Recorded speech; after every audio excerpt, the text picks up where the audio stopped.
Bismillahirrahmanirrahim. Assalamualaikum warahmatullahi wabarakatuh.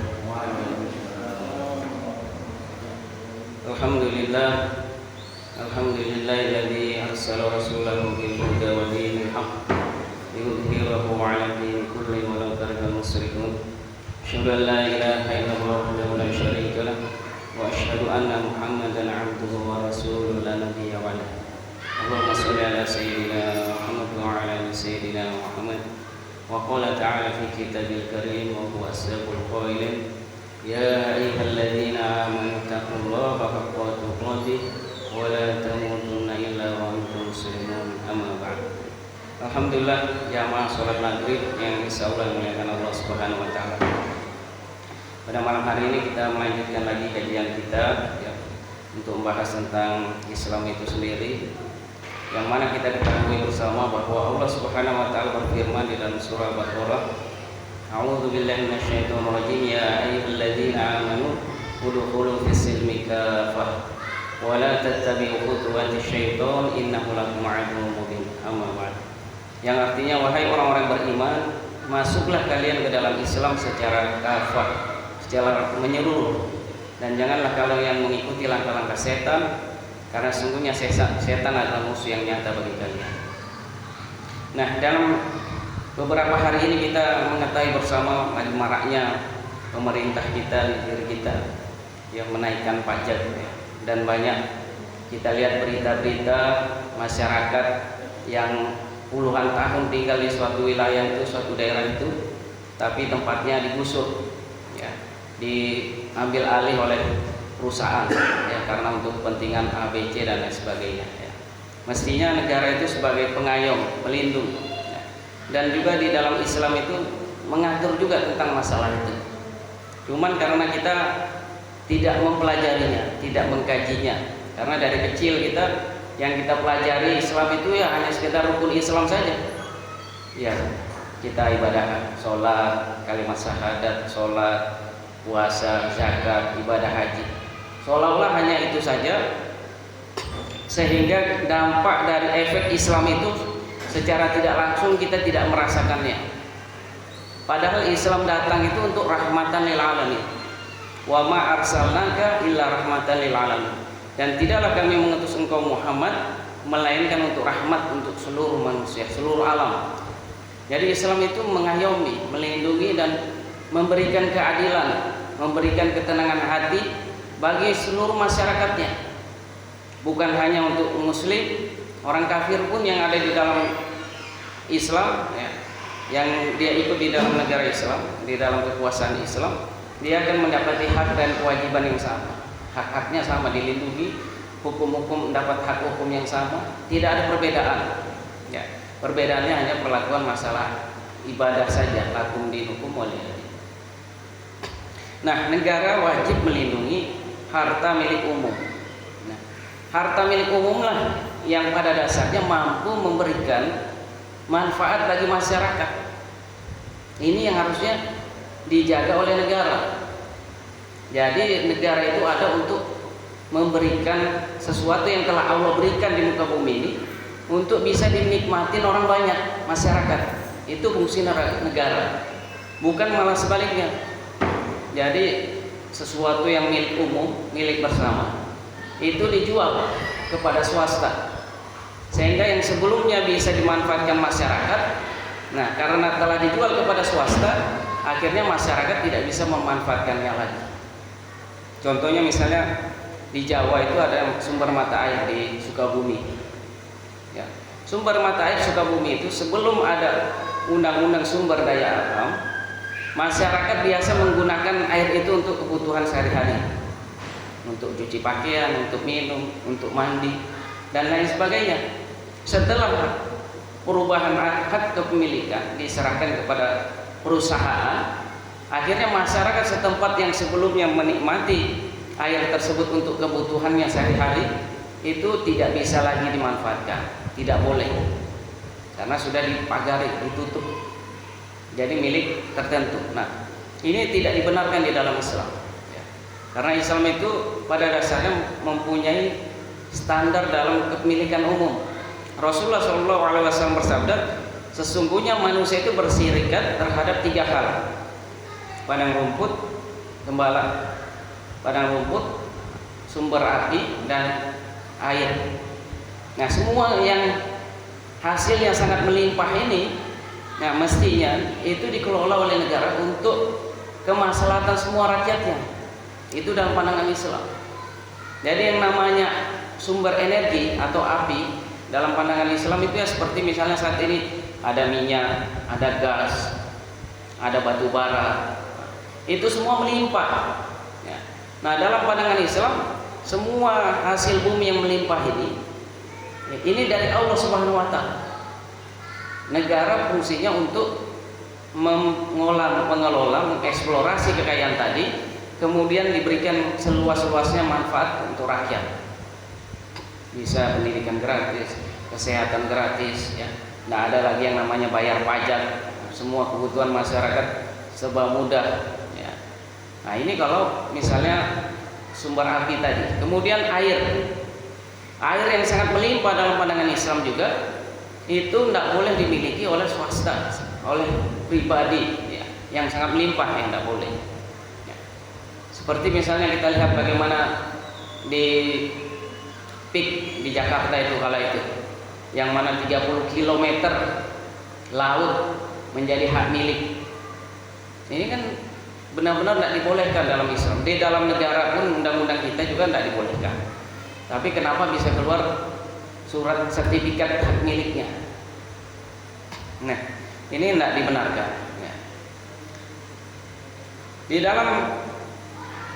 Di dalam hadis Al-Alamah Abdul Muhsin Al-Aibad dalam Syarah Sunan Abu Daud juz 1 ayat halaman 347 mengatakan, di antara tujuan-tujuan integral yang syariat datang untuk menjaganya adalah harta-harta. Ya. Syariat telah mensyariatkan hukum-hukum yang banyak untuk menjaga harta-harta manusia dan agar tidak ada pelanggaran terhadapnya dengan cara-cara batil, tidak terkecuali harta-harta umum. Syariat telah mengharamkan hadiah-hadiah yang diberikan kepada orang penguasa dan menjelaskan bagaimana tata cara pembagian faid. Yang pertama poinnya di sini, syariat Islam mengatur tentang masalah harta-harta. Harta itu dijaga dalam Islam, ya. Kemudian juga harta-harta itu agar tidak disalahgunakan dan tidak diperoleh dengan cara-cara yang tidak benar, ya. Dan juga Islam mengatur tadi harta-harta milik umum, yang tadi saya sebutkan. Nah, itu termasuk harta-harta milik umum. Seperti misalnya nikel, ya, nikel yang sangat melimpah sekarang itu, ya, dikuasai oleh keluarga menantunya Jokowi. Ya. Itu berapa triliun yang ada kasus korupsi nikel itu, triliunan, ya. Itu sebenarnya kan milik rakyat, tapi karena koruptor tadi, karena diberikan kepada perusahaan X, A, B, C, ya, yang triliunan jumlahnya, ribuan triliun, itu jadi milik segelintir orang saja, ya. Ini karena salah pengaturan pengelolaan sumber daya tadi, ya. Nah, kepemilikan umum itu sendiri, ya, yang pertama adalah sarana untuk seluruh kaum muslim yang diperlukan dalam kehidupan sehari-hari, ya. Dan ketiadaannya akan menyebabkan perpecahan seperti air, ya, seperti misalnya air. Kalau pada masa Rasulullah SAW, kalau sudah terkategori air milik bersama kayak sungai, ya, ini sungai itu milik bersama. Sungai itu tidak boleh dipagari atau ditutup, ya, ditutup supaya ini milik pribadi, tidak boleh. Siapapun bisa memanfaatkan sungai. Tidak ada yang boleh memblok-blok di sungai itu, karena sungai itu adalah milik bersama, ya, yang bisa dipakai untuk kebutuhan sehari-hari masyarakat. Rasulullah SAW menjelaskan sifat-sifat sarana umum serta telah merincinya dengan rincian yang sempurna. Hal seperti ini yang dimaksud dalam hadis dari beliau sallallahu alaihi wasallam yang berhubungan dengan sarana umum. Dari Abu Quraisy, dari sebagian sahabat Nabi sallallahu alaihi wasallam berkata, Rasulullah sallallahu alaihi wasallam telah bersabda, kaum muslimin berserikat dalam 3 hal: air, padang rumput, dan api. Ya. Nah, ini yang tadi saya sebutkan, air, padang rumput, dan api. Ya. Ini hadisnya jelas. Cuman kita kan masalahnya yang tadi saya sebutkan, dari kecil, dari setiap tahun pengajian dimanapun juga, ya bahkan di pondok pesantren pun juga sama. Yang digaji ya misalnya kitab Fathul Bari atau Fathul Mu'in, itu dari masalah toharo, tayamum, sholat, puasa, zakat, ya, kemudian ibadah haji, terus kembali lagi dari awal lagi, setiap tahun balik lagi, sehingga permasalahan-permasalahan muamalah, masalah umum ini banyak masyarakat yang tidak mengetahuinya. Ya. Andaikan masyarakat mengetahuinya, pasti masyarakat akan menuntut, menginginkan agar dia mendapatkan haknya. Ya, yang tadi saya sebutkan bahwa semestinya ya harta yang melimpah itu seperti batu bara, emas, nikel, itu masing-masing kita, masyarakat kaum muslimin punya hak di situ. Ya.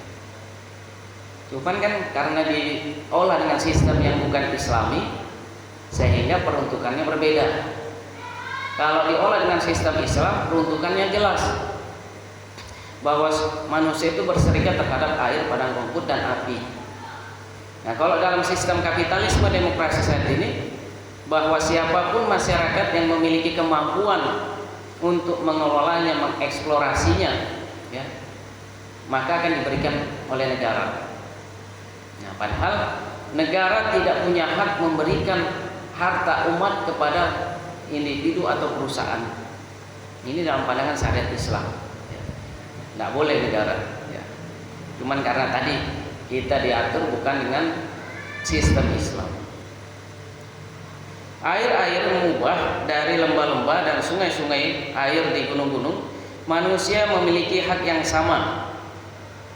Air-air mengubah dari lembah-lembah seperti Nil, Eufrat, dan Tigris, dan sumber-sumber air yang ada di gunung-gunung, dan sumber-sumber air lainnya dari tanah-tanah mati, dan air-air hujan, manusia memiliki hak yang sama di dalamnya. Berdasarkan khabar, manusia berserikat dalam 3 hal: air, padang rumput, dan api.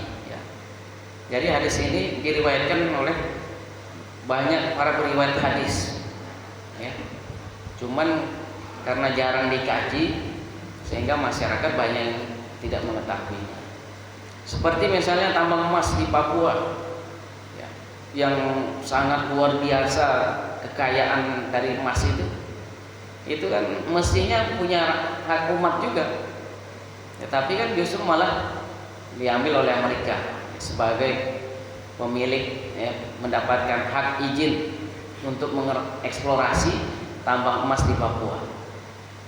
Jadi dapat izin, diberikan izin oleh pemerintah untuk mengeruk kekayaan yang sangat melimpah tadi, yang harusnya hasilnya kalau dikelola dengan benar, yakni dikelola oleh negara, ya pekerjanya masyarakatnya juga.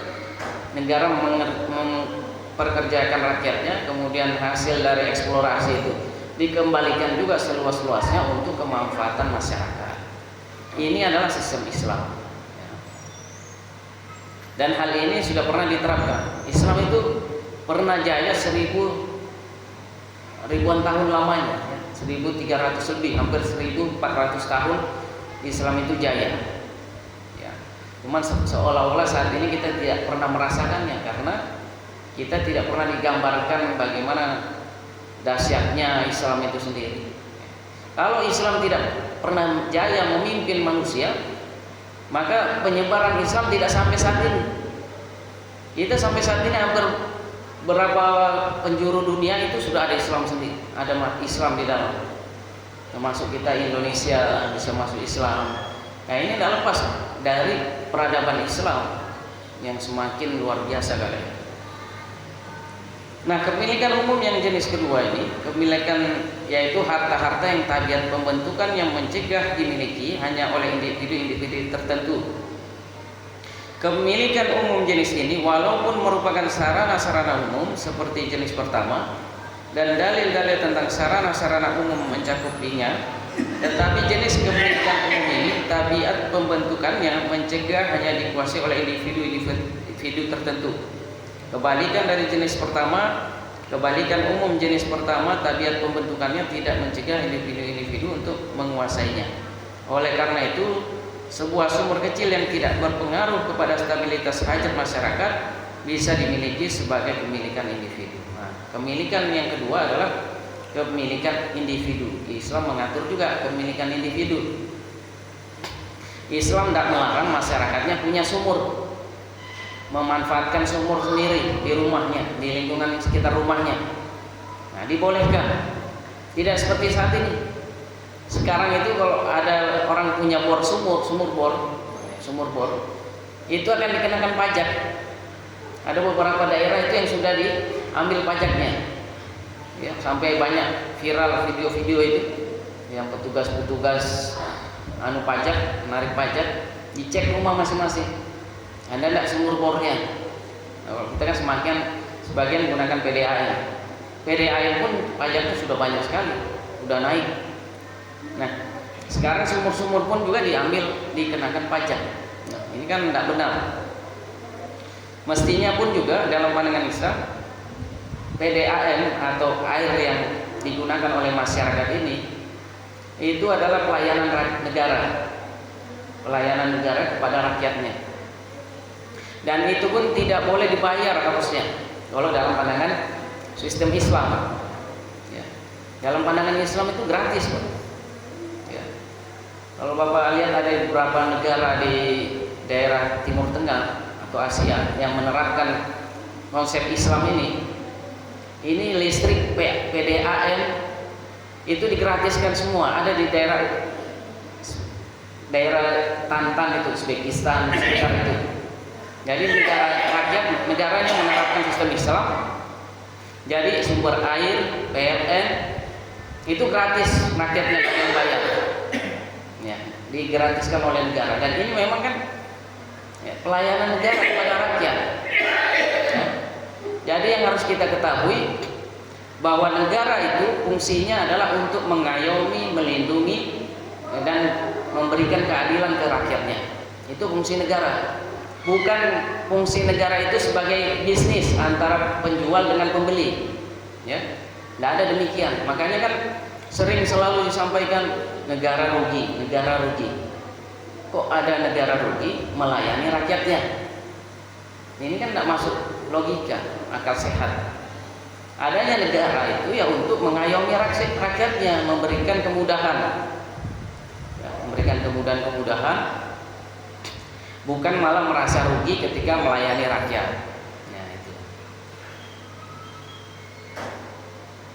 Dalil yang menunjukkan bahwa kepemilikan umum jenis ini, di samping dalil-dalil yang mendasari kepemilikan umum jenis pertama, adalah sabda Rasulullah SAW yang mengatakan, Mina tempat tinggal bagi orang-orang yang lebih dulu sampai. Demikian juga riwayat yang dituturkan dari Rasulullah SAW tentang persetujuan beliau kepada masyarakat atas berserikatnya mereka dalam kepemilikan jalan umum dan ketidakbolehan digunakan secara khusus oleh seorang individu. Mina adalah tempat yang dikenal di luar Mekah Al-Mukarramah. Mina adalah tempat menginap jemaah haji setelah menyelesaikan wukuf di Arafah, agar mereka bisa melaksanakan syiar-syiar haji tertentu setelah melempar jumrah, menyembelih hewan haji sembelihan, memotong hewan kurban, dan bermalam di sana.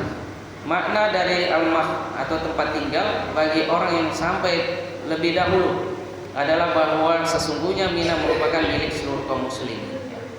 Dari hadis ini juga menjelaskan kepada kita bahwa contohnya kepemilikan umum itu adalah Mina. Mina itu tidak boleh dimiliki oleh individu, ya, karena Mina itu adalah milik kaum muslimin. Sudah digunakan untuk tempat persinggahan jamaah kalau melaksanakan ibadah haji. Ya. Makanya tidak ada yang namanya di Mina itu ada rumah-rumah, itu tidak ada. Ada tempat tinggal itu tidak ada. Rata-rata kan tenda semua. Tenda semua, ya. Karena tidak boleh membangun rumah di tempat kepemilikan umum. Ya, itu dilarang sejak masa Rasulullah SAW sampai saat ini itu diterapkan. Ya, sampai saat ini kalau kita di Mina itu tidak ada rumah, tidak ada pemukiman di sana. Adanya di sana hanya tempat singgah saja, musafir. Ya, mereka bisa menempati, tinggal di situ pada saat musim haji dengan membuat tenda-tenda. Nah, kalau sekarang kan ada kerajaan Saudi yang mengelolanya. Nah, kerajaan Saudi sama membuat tenda-tenda juga. Ya, tenda-tenda yang diperuntukkan untuk khusus ibadah haji. Demikian juga jalan umum. Rasulullah SAW telah menetapkan berserikatnya manusia dalam jalan umum dan hak mereka seluruhnya untuk berlalu lalang di atasnya, dan beliau telah menetapkan bahwa menjauhkan duri dari jalan umum adalah sedekah. Seperti dinyatakan dalam hadis, menjauhkan duri dari jalan umum adalah sedekah. Rasulullah SAW melarang duduk-duduk di jalan seperti dalam sabdanya, hendaklah kalian tidak duduk di jalan-jalan. Hal ini karena duduk-duduk di jalan berarti telah menghalangi lalu lalang manusia atau menyulitkan mereka. Orang-orang yang memperhatikan fakta Mina dan fakta jalan umum akan mendapati bahwa tabiat pembentukannya mencegah seorang individu untuk menguasainya dan memilikinya. Demikian juga dengan jalan umum. Jadi jalan umum itu tidak boleh dimiliki oleh individu atau dibatas. Misalnya ini ada di depan rumahnya orang, ya, dijadikan miliknya sendiri, dipagari. Nah, di mentang-mentang rumahnya kan, di depan rumahnya jalan dipagari, tidak boleh.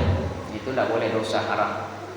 Kemudian juga dalam hal kepemilikan jalan umum ini diharamkan bagi kita untuk memanfaatkan, menutup jalan umum. Itu tidak boleh.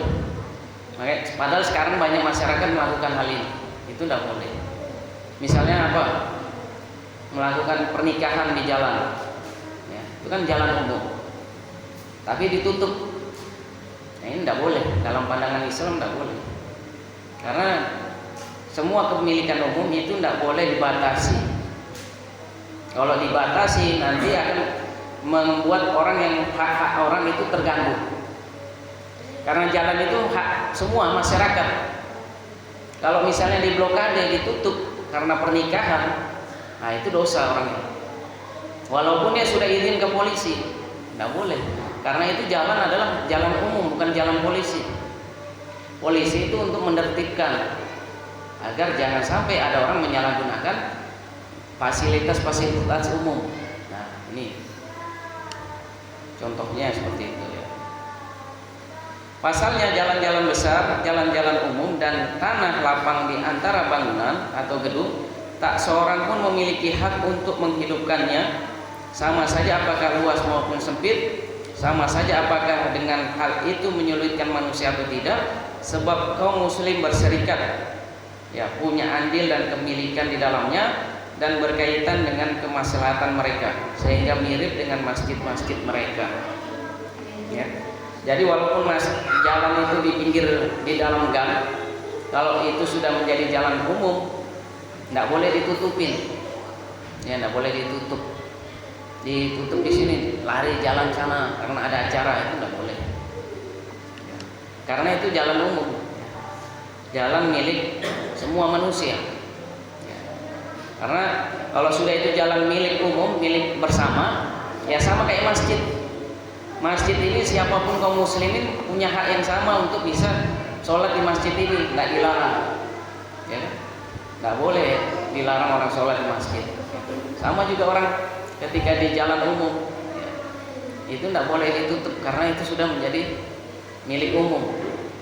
Kalau sesuatu sudah menjadi milik umum, maka tidak boleh menjadi milik pribadi.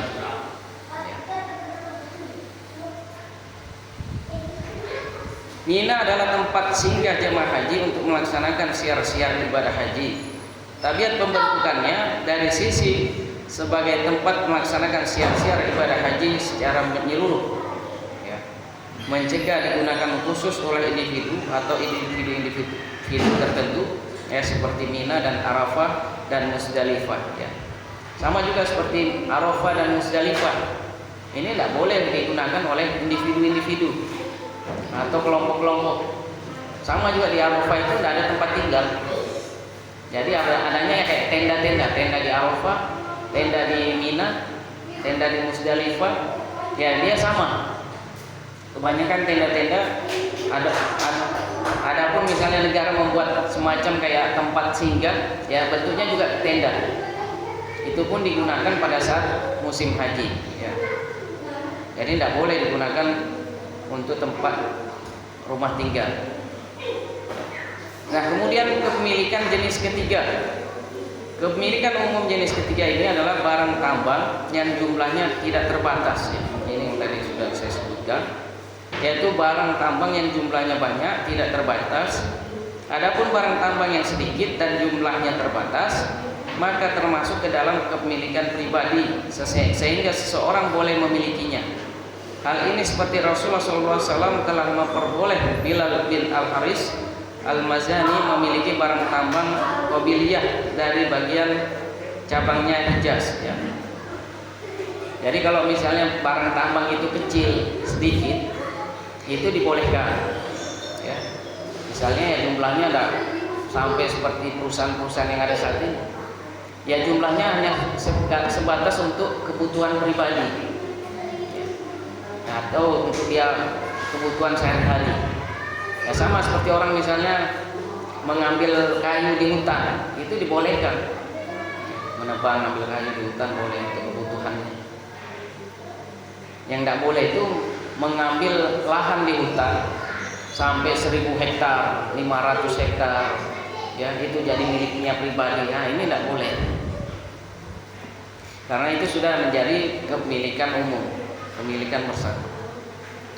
Imam Ibnu Qudamah Al-Hanbali mengatakan, kecuali tanah tersebut adalah tanah garam atau air yang di dalamnya terdapat manfaat bagi kaum muslimin, maka tidak boleh digunakan sendiri oleh orang-orang tertentu.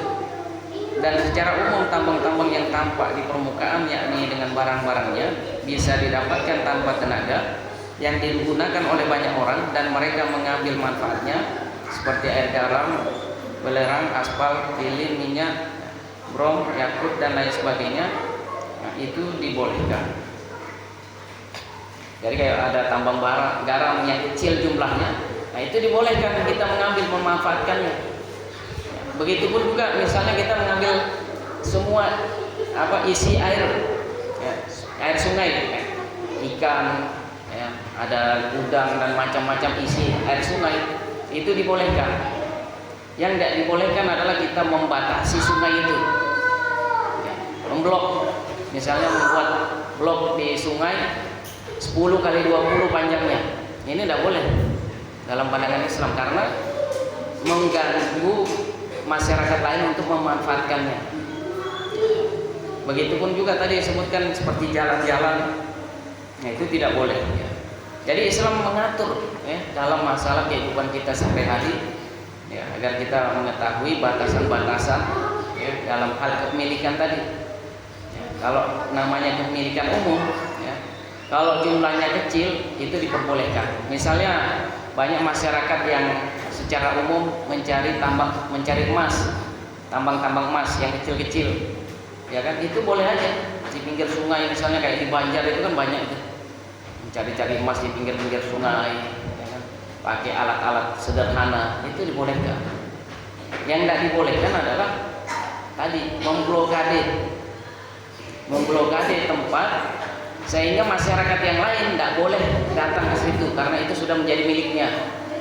Ini tidak boleh. Jadi siapapun masyarakat yang mau mencari tambang emas di daerah itu boleh. Tidak ada batasan. Jadi tidak ada yang namanya sampai gara-gara batas wilayah tadi orang merebutkan tempat tambang akhirnya bunuh-bunuhan, ya. Kalau hukumnya jelas jadi kan semua jadi enak, sama-sama mencari rezeki yang halal. Nah kemudian juga kalau sistem Islam ini diterapkan, masalah pertanahan itu tidak akan pernah terjadi rebutan lah. Ada misalnya beberapa daerah antara kabupaten, ya, rebutan perbatasan, ya. Ya contohnya misalnya Sangatta dengan Bontang, ya kan.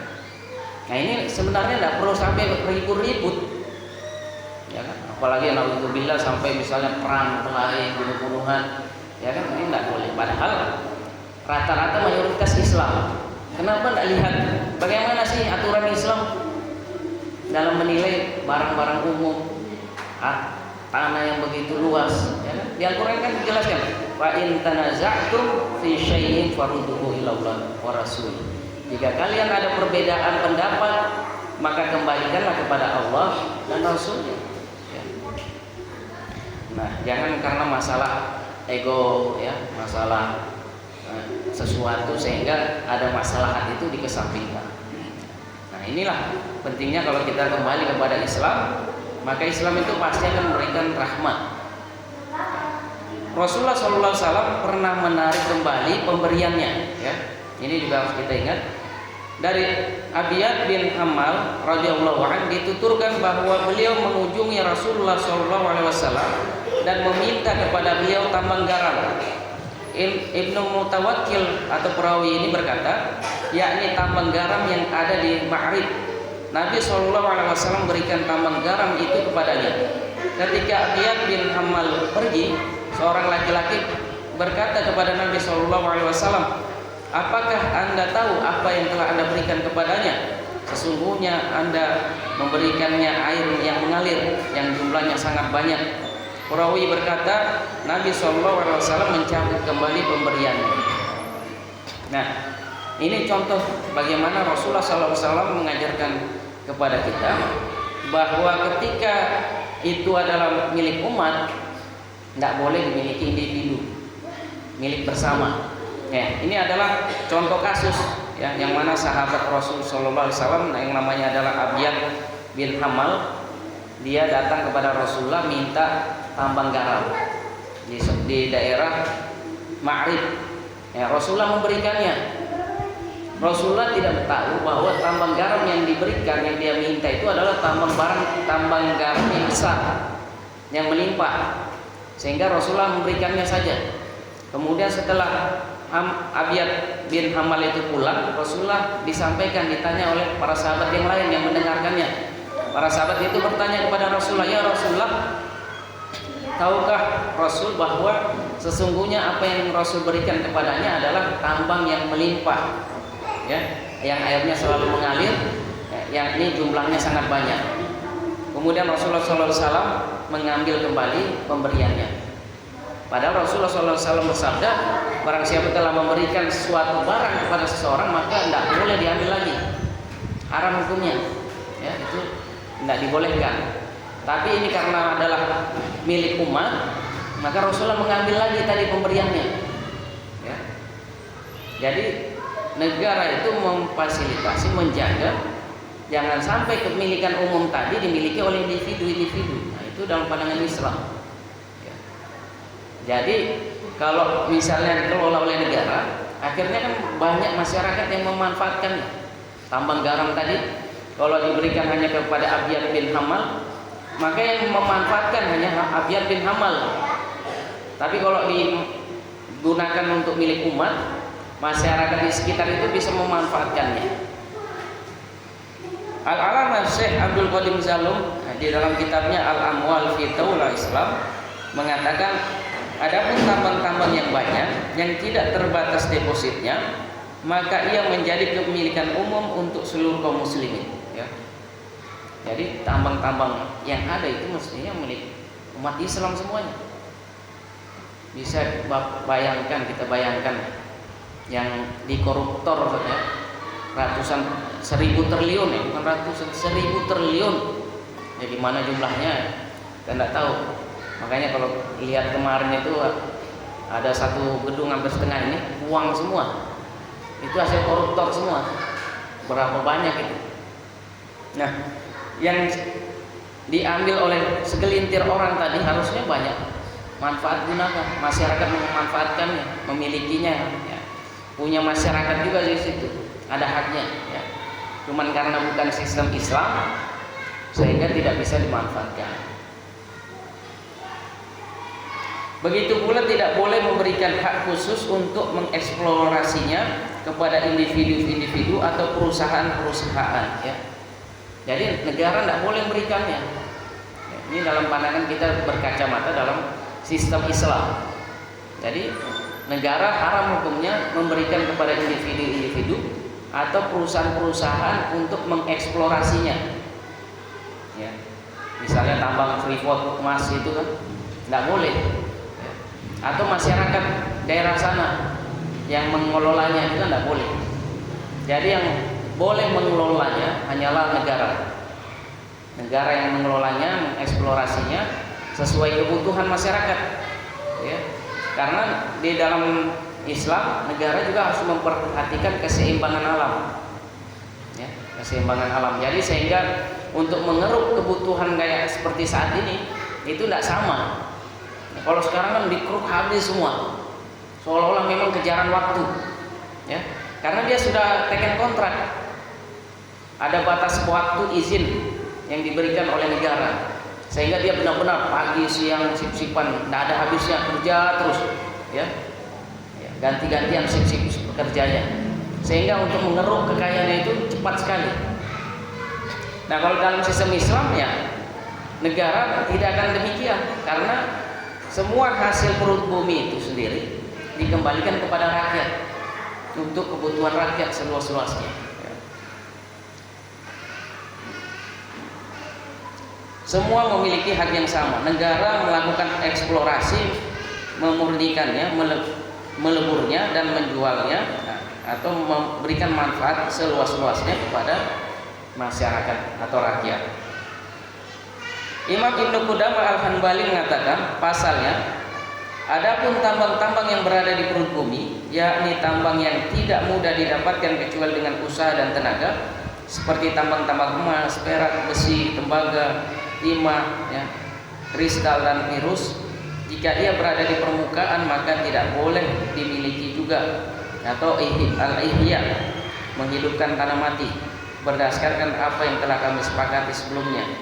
Jika ia tidak berada di permukaan, lalu orang menggalinya dan membawanya ke permukaan, maka tidak boleh memilikinya dengan hal itu dalam dalil zahirnya masalah. Jadi ya tidak boleh kalau misalnya barang itu memang barang tambang yang melimpah, yang jumlahnya banyak, itu tidak dibolehkan. Tetapi kalau jumlahnya sedikit, ya, yang untuk kebutuhannya atau eksplorasi sesuai keperluannya itu dibolehkan, ya. Karena Islam itu hanya ingin memberikan batasan untuk kemaslahatan masyarakat, ya. Karena kalau misalnya tidak dibatasi, maka kekayaan yang begitu banyak akan bisa dimiliki oleh beberapa orang saja, segelintir orang. Contohnya ya para pemilik modal. Para pemilik modal ini kan banyak sekali uangnya. Contohnya orang-orang kafir, ya kan, orang dari luar Indonesia investasi tanda kutip, ya. Dia bisa memiliki ribuan hektar, 10.000 hektar, ya, bisa dia miliki dengan dia banyak keluarkan uang, ya. Padahal itu kan banyak kebutuhan masyarakat di situ, nah, itu tidak dibolehkan. Nabi SAW menarik tambang dengan deposit sangat besar, ya, yang tadi kita telah singgung, ya, kita bahas bahwa Rasulullah SAW menarik tambang garam yang telah diberikan kepada Abiyad bin Hamal, ya. Padahal yang namanya pemberian itu tidak boleh diambil lagi, ya, tidak boleh. Tapi karena pemberian ini adalah hak umat, maka Rasulullah mengambilnya lagi, ya, Rasulullah mengambilnya lagi, kemudian diberikan seluas-luasnya kepada umat, ya. Jadi kalau tidak dibatasin gitu kan, bisa kita bayangkan, ya. Jadi masyarakat itu akan susah. Kayak contohnya yang di PIK itu kan, bayangkan perusahaan punya surat sertifikat hak milik 30 km. Kalau masyarakat mau masuk sudah di daerah wilayah laut itu mengambil ikan sudah tidak bisa. Kalau kemarin itu kan masih bambu-bambu, sekarang sudah dicor, ya. Jadi benar-benar penguasanya rohnya kepada penguasa, pemilik modal, bukan kepada rakyat. Imam Bukhari menuturkan sebuah hadis bahwasanya Nabi SAW bersabda dari Ikrimah dari Ibnu Abbas radhiyallahu anhu bahwasanya dia berkata Rasulullah SAW bersabda, tidak ada bagi kami perumpamaan yang lebih buruk bagi orang yang menarik kembali hadiahnya seperti anjing yang menjilat muntahannya kembali. Jadi ini contoh bahwa Rasulullah sendiri mengatakan bahwa tidak boleh ya, menarik pemberian yang sudah diberikan ya. Itu seperti anjing yang menjilat muntahannya kembali. Artinya perbuatan itu hina sekali ya. Tetapi justru Rasulullah mengambil tadi pemberian kepada sahabatnya ya, Abiyad bin Hamal ya. Karena Rasulullah tidak tahu bahwa apa yang diminta oleh Abiyad bin Hamal itu adalah tambang yang sangat luas. Rasulullah mengiranya itu tambang kecil ya. Kalau tambang kecil ya dibolehkan saja.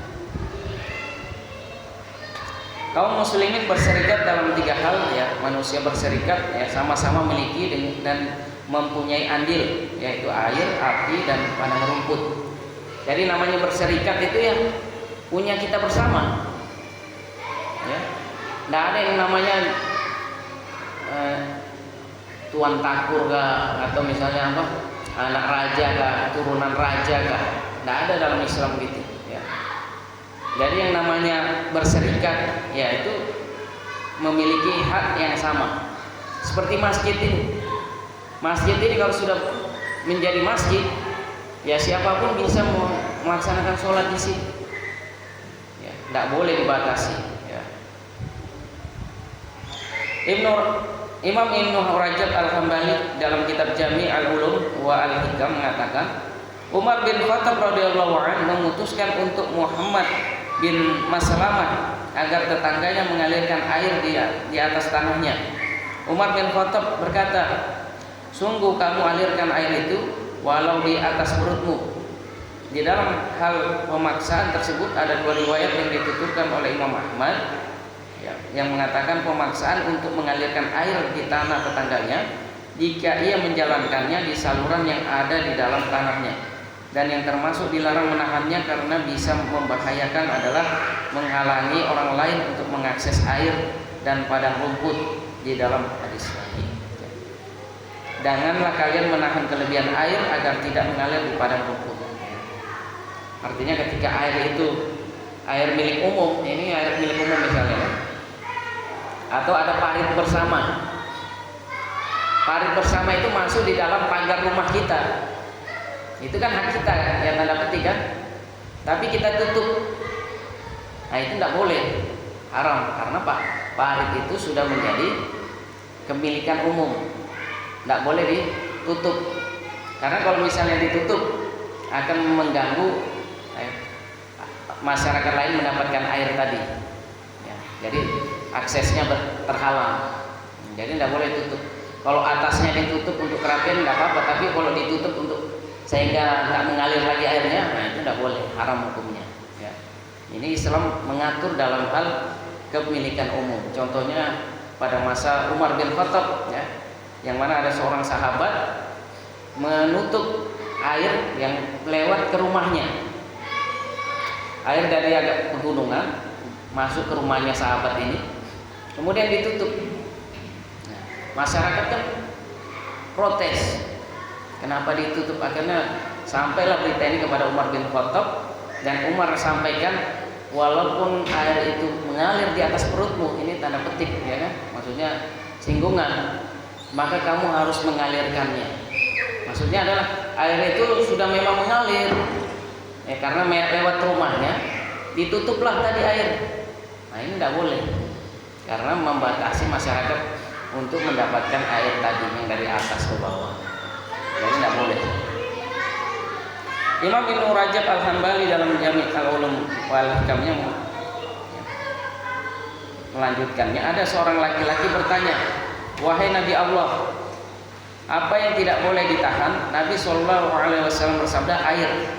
Laki-laki itu bertanya lagi, wahai Nabi Allah, apa yang tidak boleh ditahan? Nabi SAW menjawab, garam. Laki-laki itu bertanya kembali, apa yang tidak boleh ditahan? Nabi SAW menjawab, kamu mengerjakan kebaikan itu lebih baik bagi kamu. Di dalam hadis juga dituturkan bahwa Nabi SAW bersabda, manusia berserikat, sama-sama memiliki dan punya andil dalam 3 hal: air, api, dan padang rumput. Mayoritas ulama berpendapat bahwa kelebihan air yang mengalir atau memancar secara mutlak sama saja bila dikatakan air itu milik dari tanahnya atau tidak.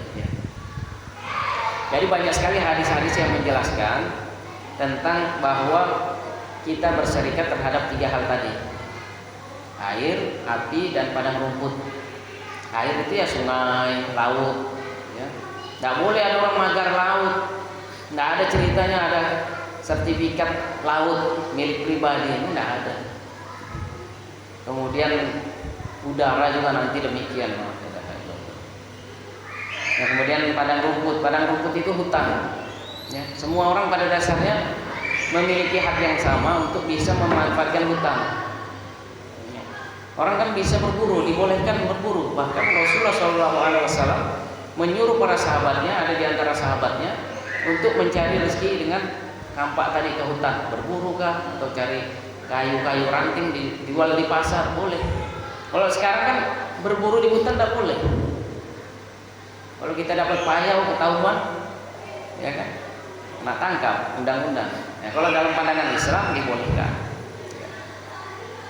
Dari Iyas bin Abid dituturkan bahwasanya ia berkata, sesungguhnya Nabi SAW melarang menjual kelebihan air 5 kecuali Ibnu Majah. Di dalam riwayat lain dituturkan dari Jabir radhiyallahu anhu bahwasanya Rasulullah berkata, Rasulullah SAW melarang menjual kelebihan air. Jadi pada dasarnya dalam pandangan Islam, ya, air itu kan memang tanggung jawab negara.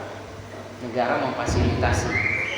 Makanya Rasulullah SAW kala itu ketika di Madinah maupun di Mekah, ketika di Mekah itu kala itu Rasulullah membeli sumur Yahudi, ya kan? Kala itu Rasulullah tidak punya uang, ya kan?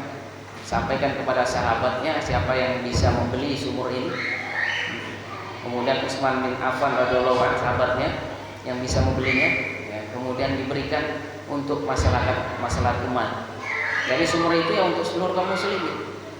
Jadi kalau sudah negara yang memilikinya, karena Rasulullah SAW kala itu bukan hanya sebagai Nabi dan Rasul, tetapi sebagai kepala negara. Ya. Dalam kitab Nailul Autar, Imam Asy-Syaukani menyatakan 2 hadis di atas menunjukkan haramnya menjual kelebihan air, yakni kelebihan air dari kecukupan pemiliknya. Zahir hadis tersebut menunjukkan tidak ada perbedaan antara air yang terdapat di tanah yang mubah atau tanah yang telah dimiliki, dan sama saja apakah air itu untuk minum ataukah yang lainnya, dan sama saja apakah air itu untuk memenuhi kebutuhan hewan gembalaan atau untuk pertanian, dan sama saja untuk daratan atau tempat lain. Jadi kalau air-air yang sudah untuk tempat umum dalam pandangan Islam ya tidak boleh. Dalam artian ya mestinya memang air itu negara yang memfasilitasi kalau dalam pandangan Islam, ya.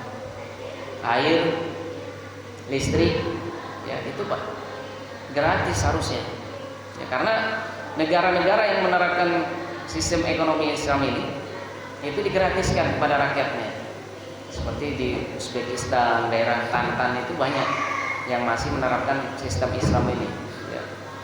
Karena mereka mengambil, ya, mengadopsi bagaimana Islam mengajarkan. Apakah sanggup? Ya sanggup.